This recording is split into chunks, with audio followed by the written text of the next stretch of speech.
হলেন সনাতন ধর্মের সমস্ত দেবী দেবতার মধ্যে সবচেয়ে রহস্যময়ী দেবতা। তিনি দয়ার সাগর, আর তিনি সমগ্র বিশ্ব সংসারের পরম বন্ধু।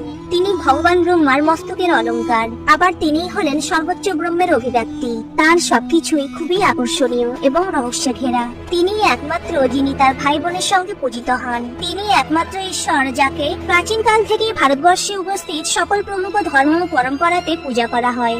আদিবাসী তাকে নীলমাধব নামে দাবি করেন, হিন্দুরা তাকে ভগবান বিষ্ণু অথবা ভগবান কৃষ্ণ রূপে মানেন, জৈনরা তাকে জিনানাথ রূপে মানেন, আর বৌদ্ধরা তাকে বুদ্ধ রূপে মানেন। তিনি হলেন জগতের নাথ প্রভু জগন্নাথ। বন্ধুরা, আজ এই ভিডিওতে আমরা ভগবান জগন্নাথের উৎপত্তি এবং জগন্নাথ মন্দিরের নির্মাণ সম্পর্কে সংক্ষেপে জানবো।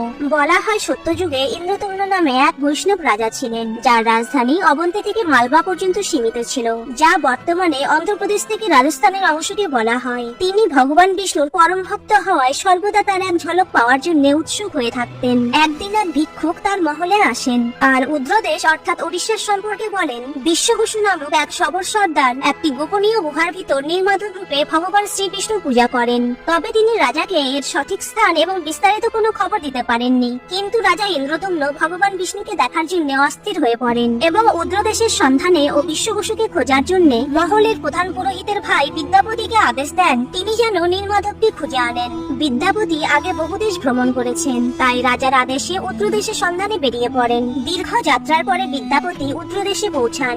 সেখানে তিনি সবর সর্দার বিশ্ববসুর সঙ্গে দেখা করেন। তবে নিজের পরিচয় ও উদ্দেশ্য গোপন করে তিনি তার সঙ্গে বন্ধুত্ব করেন। সেখানে থাকাকালীন বিশ্ববসুর সুন্দরী কন্যা ললিতার সঙ্গে তার পরিচয় হয়। এরই মধ্যে তাদের মধ্যে প্রেম হয় আর তারা বিয়ে করে নেন। এরপর বিদ্যাপতি কিছুদিন শ্বশুর বাড়িতে কাটান। সবর জাতির সঙ্গে থাকাকালীন বিদ্যাপতি দেখেন তার শ্বশুর বিশ্ববসু প্রতিদিন মাঝরাতে কোথাও যেন যান আর পরদিন সকালে ঘরে ফেরেন। আর তিনি এটাও লক্ষ্য করেন বিশ্ববসুর শরীর থেকে চন্দন ও মিষ্টি কস্তুরীর গন্ধ চারিদিকে ছড়াচ্ছে। বিদ্যাপতি যখন ললিতাকে এই বিষয়ে জিজ্ঞেস করেন তখন তিনি প্রথমে স্বীকার না করলেও কিছু সময় পর ললিতা পিতার আদেশের বিরুদ্ধে গিয়ে স্বামী বিদ্যাপতিকে বলেন তার পিতা প্রতি রাতে নীলমাধবের পূজা করতে জঙ্গলের মধ্যে গুপ্ত গুহায় যান। বিদ্যাপতি তো এই খবরটি পাওয়ার জন্যই এখানে এসেছিলেন। মনে মনে তিনি খুবই খুশি হন আর ভাবেন তাড়াতাড়ি এর সন্ধান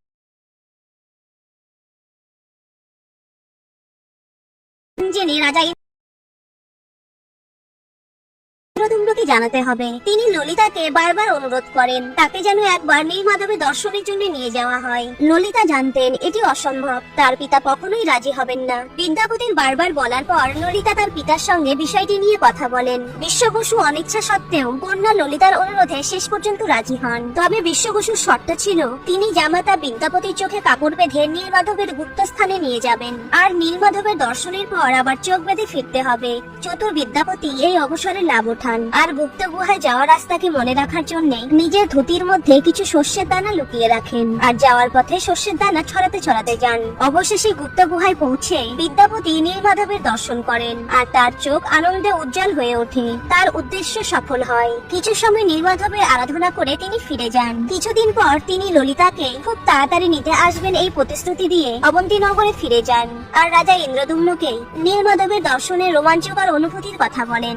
এই ঘটনা জানার পর পরম বিষ্ণু ভক্ত রাজা ইন্দ্রদুম্ন তার দীর্ঘদিনের ভগবান বিষ্ণুর সেবা করার ইচ্ছাকে পূর্ণ করতে নীলমাধবকে তার রাজ্যে আনার সিদ্ধান্ত নেন। ইন্দ্রদুম্ন তার সেনাবাহিনী নিয়ে উত্তরদেশ আক্রমণ করেন এবং সবর নেতা বিশ্ববসুকে বন্দী করেন। বিশ্ববসু এতদিনে বিদ্যাপতির ধূর্ততার কথা জানতে পারেন। বিদ্যাপতি বিশ্ববসুকে রাজা ইন্দ্রদুম্নকে নিয়ে সেই স্থানে যেতে বললে বিশ্ববসু পরিষ্কার তাদের নীলমাধবের সন্ধান দিতে অস্বীকার করেন। কিন্তু বিদ্যাপতি যে সর্ষের বীজদানা ছড়িয়েছিলেন তা বর্ষার জল পেয়ে সুন্দর গাছে পরিণত হয় আর গাছগুলোকে অনুসরণ করে বিদ্যাপতি রাজা ইন্দ্রদুম্নকে গহীন অরণ্যে নীলমাধবের গুপ্ত গুহায় নিয়ে যান। কিন্তু যখন তারা সেখানে পৌঁছান তখন তারা দেখেন নীলমাধব অন্তর্ধান হয়েছেন, নীলমাধবের স্থান ফাঁকা।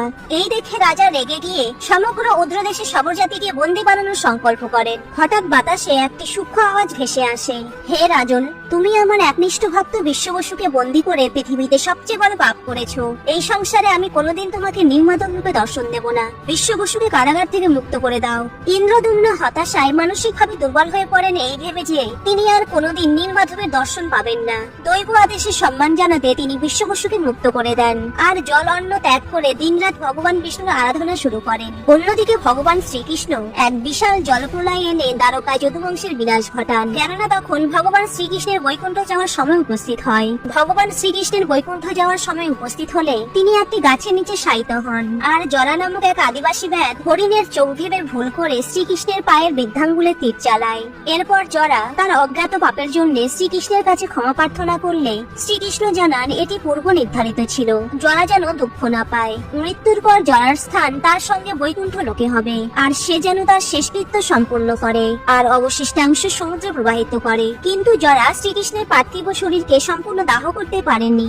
বলা হয় শ্রীকৃষ্ণের হৃদয় ব্যতীত বাকি সব পঞ্চতত্ত্বে বিলীন হয়ে যায়। অর্জুনকে সাথে নিয়ে জরা এই হৃদয়টিকে সমুদ্রে প্রবাহিত করে দেয়। এই হৃদয়টি একটি দৈব কাঠের রূপ নিয়ে ভাসতে ভাসতে পুরীর সমুদ্র তটে পৌঁছায়।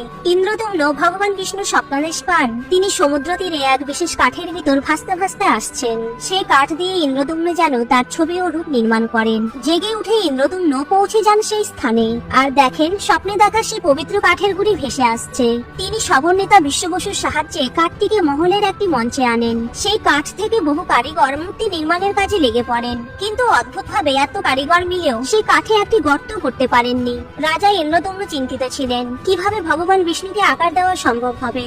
এমন সময় এক বৃদ্ধ ব্যক্তি নিজেকে অনন্ত মহারানার পরিচয় দিয়ে মহলে পৌঁছান। জনশ্রুতি আছে তিনি স্বয়ং দেবশিল্পী বিশ্বকর্মা ছিলেন। তিনি রাজাকে আশ্বাস দেন তিনি মূর্তি নির্মাণ করতে পারবেন, কিন্তু কিছু শর্ত আছে। তিনি বলেন তিনি মূর্তি 21 দিনে বানাবেন এবং একাই বানাবেন, আর যতক্ষণ তিনি তার কাজ সম্পূর্ণ না করবেন ততক্ষণ কেউ যেন তাকে বিরক্ত না করে, আর জল খাবারের জন্য তাকে যেন কেউ জিজ্ঞেস না করে।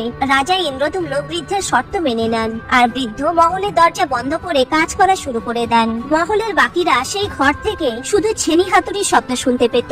এইভাবে 2 সপ্তাহ কেটে যায়, কিন্তু একদিন হঠাৎ সেই ঘর থেকে শব্দ আসা বন্ধ হয়ে যায়। ইন্দ্রদুম্নের স্ত্রী রানী গুন্ডিচা চিন্তায় পড়ে যান। তিনি ভাবেন বৃদ্ধ হয়তো এতদিন জল খাবার না খেয়ে ক্ষুধায় তৃষ্ণায় মারা গেছেন। তিনি বৃদ্ধ ব্যক্তিটিকে বেঁচে আছে কিনা দেখার জন্য রাজা ইন্দ্রদুম্নের কাছে দরজা খোলার জন্য অনুরোধ করেন। অনিচ্ছা সত্ত্বেও রানীর অনুরোধে তিনি দরজা ভেঙে ফেলেন আর ভিতরে গিয়ে দেখেন বৃদ্ধ কারিগর ঘর থেকে অদৃশ্য হয়ে গেছেন আর 3টি অসম্পূর্ণ মূর্তি বানিয়ে রেখে গেছেন। ইন্দ্রদুম্ন মূর্তিকে অসম্পূর্ণ দেখে এবং বৃদ্ধকে দেওয়া প্রতিশ্রুতি রাখতে না পারার প্রায়শ্চিত্ত স্বরূপ তিনি ইহলোক ত্যাগ করার সিদ্ধান্ত নেন। হঠাৎ বাতাসে আবারও এক সূক্ষ্ম কণ্ঠস্বর শোনা যায়, হে রাজন, তুমি তোমার প্রতিজ্ঞা ভেঙেছ। তুমি সময়ের পূর্বেই দরজা খুলেছ, তবে দুঃখিত হও না। আমি স্বয়ং এই রূপে ভক্তদের সামনে প্রকট হব। আমাকে বিধিমতে স্থাপন করো আর পূজা করা শুরু করো। স্বয়ং ভগবান বিষ্ণুর আদেশ পেয়ে রাজা ইন্দ্রদুম্ন নীলাচল পর্বতে এক সুন্দর মন্দিরের নির্মাণ কার্য শুরু করেন এবং মন্দিরের অভিষেক আর প্রভু জগন্নাথকে স্থাপনের জন্য তিনি তার রানী গুন্ডিচার সঙ্গে ব্রহ্মলোক অর্থাৎ ভগবান ব্রহ্মার নিবাসস্থলে যান ভগবান ব্রহ্মাকে আমন্ত্রণ জানাতে। যখন রাজা ইন্দ্রদুম্ন ও রানী গুন্ডিচা ব্রহ্মলোক পৌঁছান তখন ভগবান ব্রহ্মা গভীর ধ্যানে ছিলেন। বলা হয় ব্রহ্মলোকে একদিন মর্তলোকে 10 লক্ষ বছরের সমান হয়। তারা ততক্ষণ পর্যন্ত অপেক্ষা করেন যতক্ষণ না ভগবান ব্রহ্মার ধ্যান ভঙ্গ হয়। এরপর তারা ভগবান ব্রহ্মাকে মন্দিরকে পবিত্র করতে এবং জগন্নাথ দেবকে স্থাপন করার অনুরোধ জানান। ভগবান ব্রহ্মা তাদের নিমন্ত্রণ স্বীকার করেন এবং তাদের সাথে নীলাচলে আসেন। যখন তারা ফিরে এসেছিলেন তখন পৃথিবীতে একটি যুগ সমাপ্ত হয়েছিল এবং একটি নতুন পৌরাণিক রাজা গালামাধব তার রাজ্যে তখন শাসন করছিলেন। একদিন যখন গালামাধব তার ঘোড়ায় চেপে যাত্রা করছিলেন তখন ঘোড়ার পা মন্দিরের চূড়ায় লাগে। এরপর তিনি সেই স্থান খোদাই করে মন্দিরকে পুনরুদ্ধার করেন। এদিকে ইন্দ্রদুম্ন যখন ভগবান ব্রহ্মার সঙ্গে ফিরে এলেন তখন তিনি তার রাজ্যে শাসক রূপে গালামাধবকে দেখতে পান এবং তাকে মন্দিরের মালিক রূপে দাবি করতে শোনেন। এর ফলে দুজনের মধ্যে বিবাদ শুরু হয়। ভগবান ব্রহ্মাকে বিচারের জন্য বলা হয়। তখন ভগবান ব্রহ্মা জানান ইন্দ্রদুম্ন বাস্তবে এই মন্দিরের নির্মাণকর্তা, তবে গালামাধব মন্দিরটিকে বাঁচিয়েছেন। এরপর ভগবান ব্রহ্মা মন্দিরে অভিষেকের অনুষ্ঠান শুরু করেন। ইন্দ্রদুম্নের ভক্তি আর ভগবান বিষ্ণুর পূজার জন্য মহান মন্দির নির্মাণের কারণে ভগবান বিষ্ণু প্রসন্ন হয়ে রাজা ইন্দ্রদুম্নকে যে কোনো বরদান চাইতে বলেন। মহান ভক্ত ইন্দ্রদুম্ন বলেন, হে প্রভু, যদি সত্যিই আপনি আমার ভক্তিতে প্রসন্ন হয়ে থাকেন তবে আমাকে বরদান দিন আমি যেন নির্গুণ হয়ে যাই, যেন কোনো শরীর এটা দাবি না করে যে আপনার এই মন্দির তার পূর্বপুরুষের দ্বারা তৈরি হয়েছিল।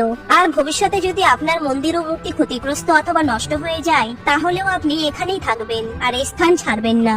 রাজার প্রার্থনা অনুসারে ভগবান বিষ্ণু তাকে বরদান দেন। এরপর রানী গুন্ডিচাকে শ্রী বিষ্ণু প্রতিশ্রুতি দেন তিনি তার ঘরেই জন্ম নিয়েছেন, তিনি তার পুত্রের সমান, আর রানী গুন্ডিচা তার মায়ের সমান। তাই তিনি প্রতি বছর রথযাত্রার সময় 7 দিনের জন্য তার ঘরে এসে থাকবেন আর তার হাতের সুস্বাদু খাবার গ্রহণ করবেন।